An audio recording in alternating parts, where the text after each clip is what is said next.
ప్రజలు ఇచ్చిన తీర్పు మీరు చూస్తే అహంకారం, నియంతృత్వం, విచ్చలవిడితనం, ఏదంటే అది చేస్తాననుకుంటే ప్రజలు క్షమించే పరిస్థితులు లేరు. అదే ఈ రోజు నిరూపించే పరిస్థితికి వచ్చారు.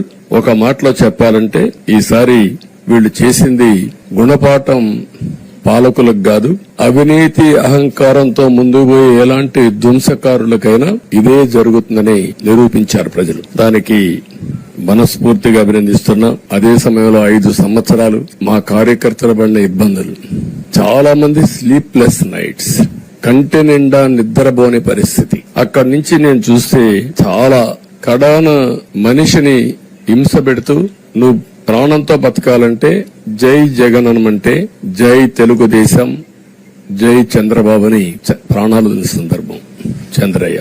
ఇది తలుచుకుంటే ఆ కమిట్మెంటే, ఆ త్యాగాల ఫలితమే ఈ రోజు ప్రజాస్వామ్యాన్ని కాపాడుకోగలిగాం.